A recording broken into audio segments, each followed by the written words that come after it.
भूलथापांना बळी न पडता मतदार राजांनी भाजपालाच मतदान करावे.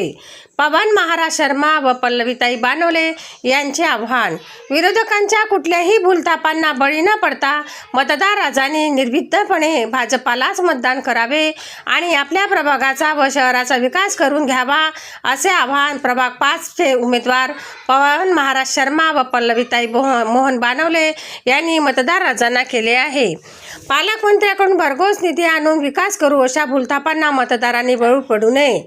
विकास हवा असेल आणि वेळोवेळी मदतीसाठी धावून येणारा व्यक्ती, तसेच आठवड्यातून 7ही दिवस 24 तास उपलब्ध असणारा माणूस हवा असेल तर भाजपाचे हे उमेदवार आहेत. शहराच्या मध्यभागी असलेला हा प्रभाग भाजपाच्या विकासाचा केंद्रबिंदू राहणार असून प्रभागाचा चेहरा मोहरा बदलण्याचा मानस आहे. त्यामुळे मतदारांनी भाजपाच्या उमेदवारांना भरघोस मतांनी निवडून द्यावे, असे आवाहनही केले आहे. सनसनी न्यूज.